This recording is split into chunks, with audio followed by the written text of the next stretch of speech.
Perhatian, kepada para penonton, tayangan berikut ini hanya boleh disaksikan oleh remaja yang berusia 13 tahun ke atas. Semua ini dimulai dari kepergian kami ke Jalan Blora. Halo teman-teman, aku kembali membawa pocong lagi nih. Kali ini varian pocongnya tanpa kelapa ya. Wah, gak jadi makan es pocong kelapa muda dong. Film ini berjudul Pocong Jalan Blora, dirilis pada tahun 2009 dan disutradarai oleh Nayato Villanueva. Kalian bisa nonton filmnya secara gratis di WeTV atau platform berlangganan kesayangan kalian. Linknya sudah ada di deskripsi ya guys ya. Daripada lama-lama dan durasinya kepanjangan, yuk langsung aja kita mulai dan bedah itu pocong kelapa bundar.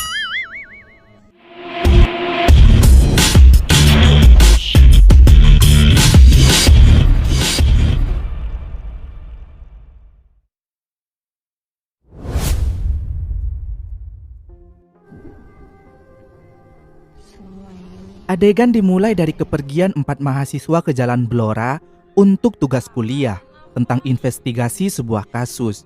Mereka adalah Sandra Dewi, Mei Mei Upin Ipin, Jojo Kut Jomblo Akut, dan Joshua Extra Jos Susu. Wah.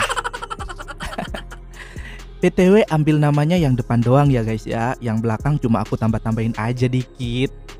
Mereka memilih Jalan Blora karena di tempat itu kerap ada penampakan pocong tanpa kepala. Dengan informasi seadanya, mereka nekat tuh pergi ke sana malam-malam. Tapi setelah ketemu pocong tanpa kepala, bukannya bertanya dan mewawancara, mereka malah kabur begitu saja. Lah, kalian ini gimana sih?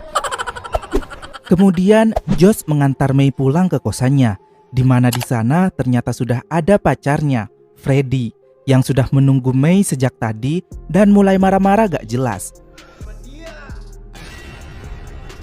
2 minggu kemudian, seorang wanita bernama Hilda ngekos di kamar tempat Mei sebelumnya tinggal. Dia bersama pacarnya, Seno, mulai beberes kamar yang berantakan dan di sana ada kulkas aneh yang dikunci. Sementara Sandra and the gang, semenjak kepulangan mereka dari Jalan Blora, satu persatu mereka mulai mendapat teror hantu. Bahkan mereka sudah jarang ketemu. Sandra memutuskan untuk menemui Mei dan pergi ke kosannya. Tapi Sandra terkejut karena ternyata kosan itu sudah ditempati orang lain, yaitu Hilda tadi guys. Padahal Mei gak pernah memberi kabar kalau dia mau pindah kosan. Sandra mencoba bertanya pada penjaga, tapi katanya Mei ini gak pernah bilang kalau mau pindah. Tahu-tahu tempatnya kosong begitu saja, jadi disewakanlah ke orang lain. Sandra lalu mencoba bertanya pada Freddy, tapi Freddy justru bertanya balik dan mengatakan kalau dia gak pernah melihat Mei lagi sejak kepulangan mereka dari Jalan Blora.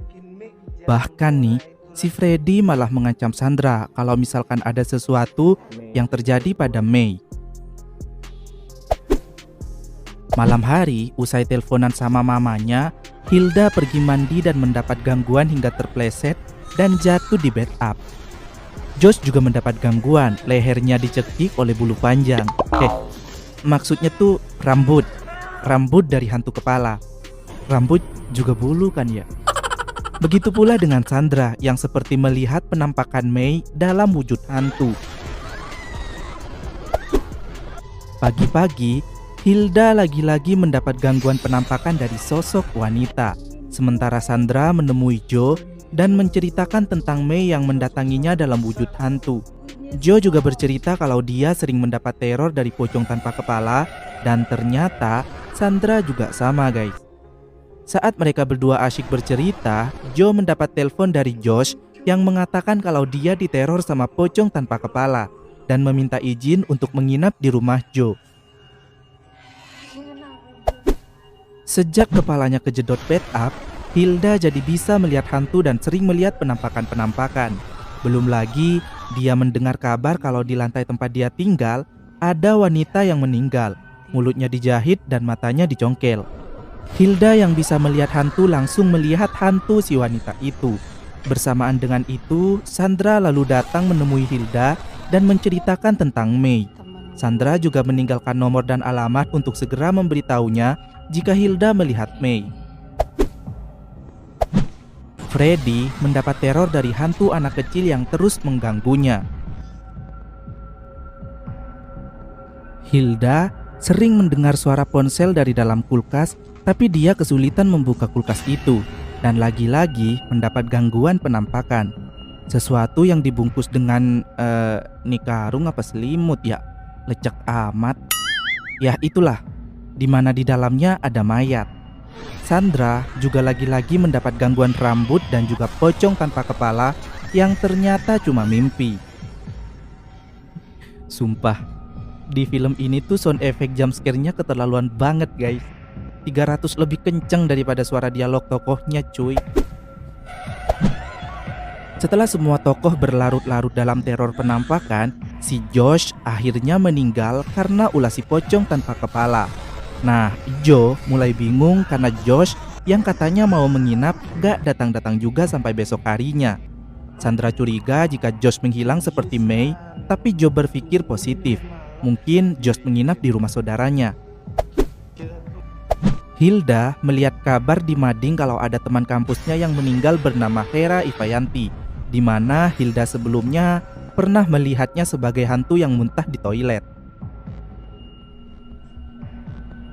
Freddy datang ke kosan May dan mencoba masuk menggunakan kunci cadangan yang dia miliki, tapi akhirnya ketahuan satpam yang mengatakan jika kamar itu sudah ditempati oleh orang lain bernama Hilda. Akhirnya Freddy pergi. Hilda sendiri menceritakan kegelisahan dan teror penampakan yang dialaminya belakangan ini pada pacarnya, Seno. Tapi Seno ini malah ketawa dan meminta Hilda menikmati kelebihannya itu sambil menggoda Hilda. Freddy terus diikuti oleh hantu anak kecil ke kontrakannya. Bahkan hantu itu menitip tas sekolah pada Joe untuk diberikan ke Freddy yang berisi tisu-tisu berdarah.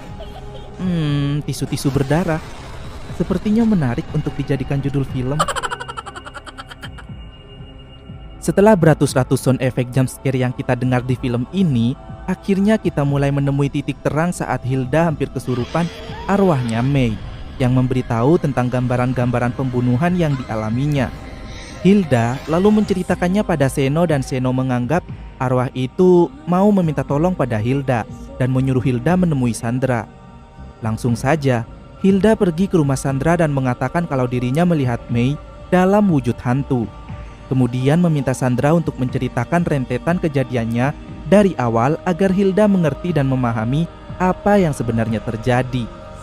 Sandra mulai bercerita kalau teror penampakan dan keanehan yang mereka alami itu dimulai sejak kepulangan mereka dari Jalan Blora untuk investigasi kasus pocong tanpa kepala. Sandra juga berkata selain May, Josh sekarang juga menghilang dan Sandra akan kembali ke Jalan Blora lagi karena yakin kedua temannya yang hilang itu pasti ada kaitannya dengan Jalan Blora. Hilda memaksa untuk ikut karena May selalu menampakkan diri padanya dan mungkin ingin meminta Hilda agar membantu Sandra memecahkan kasusnya. Tak perlu berlangsung lama, keesokan harinya Sandra dan Hilda pergi ke Jalan Blora dan mendatangi rumah ibunya Sri, yaitu gadis yang meninggal di rel kereta dan kepalanya hilang. Ibunya Sri menceritakan kronologi kejadiannya. Sri bekerja sebagai penjaga toko dan biasanya pulang tengah malam jika kebagian shift malam. Tapi malam itu, Sri diikuti oleh seorang pria dan akan diperkosa. Untuk mempertahankan kesuciannya, Sri lari dan memberontak, tapi dia tersandung dan jatuh tepat di rel kereta lalu dia tertabrak. Tubuhnya hancur dan kepalanya hilang, belum ditemukan sampai sekarang, hingga terpaksa jasadnya dikubur tanpa kepala. Belum diketahui dari mana ibunya Sri ini dapat cerita seperti itu. Apakah dari bisikan arwah anaknya, atau justru ibunya Sri ini ada di sana melihat kejadiannya? Entahlah. Yang pasti, ibunya Sri ini minta tolong pada Sandra dan Hilda agar menemukan kepala anaknya supaya arwahnya gak gentayangan. Di kontrakan, Joe mencium bau busuk yang berasal dari atap kamar Freddy. Betapa terkejutnya Joe saat melihat ada mayat anak kecil.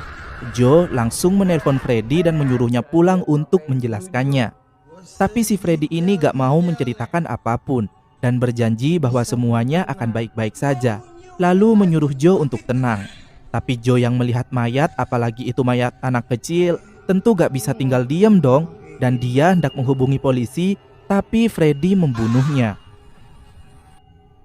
Setelah menghabisi nyawa temannya, Freddy pergi ke kosan Mei untuk mengambil mayatnya yang diletakkan di dalam kulkas. Tapi saat akan keluar membawa mayat yang dibungkus itu, dia kepergok Hilda dan Sandra yang baru pulang. Mereka berdua mengikuti Freddy dan saat melewati lorong, Sandra menegur Freddy. Freddy yang wajahnya mulai berubah jadi psikopat, lalu mengakui semua kesalahannya dan yang juga membunuh Mei.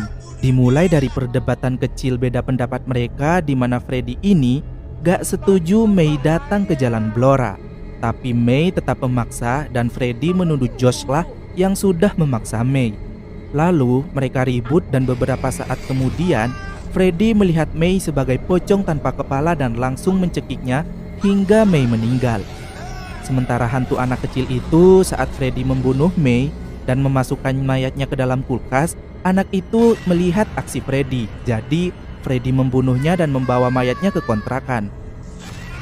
Pocong tanpa kepala berduet dengan arwahnya Mei untuk menyiksa Freddy dengan menarik lalu membantingnya ke baling-baling bambunya Doraemon.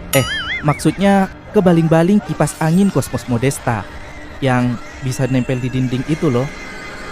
Leher Freddy tergorok dan goodbye Freddy. Sandra dan Hilda langsung memeluk jasad Mei.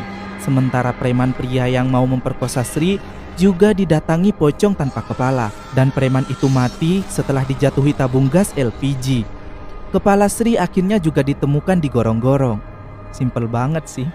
Kalau kepalanya di bawah situ, lantas kenapa sebelumnya bisa gak ketemu? Aku kira kepalanya terpental dan nyangkut di atas pohon. Dan film pun berakhir seperti dikebut di menit-menit terakhir guys. Satu pertanyaan, kenapa orang psikopat itu selalu digambarkan dengan mata kaca? Ada yang tahu? Sialan banget tuh pocong. Gara-gara dia tuh jadi kurang tidur. Tuh, bukannya juga ada. Chris, gelap, kelihatan. Turun dikit. Ini pasti setan itu ada maunya. Hah? Maksudnya apaan tuh, Mbak? Maksudnya bisa aja itu setan ada permintaan yang terakhir yang belum terpenuhi.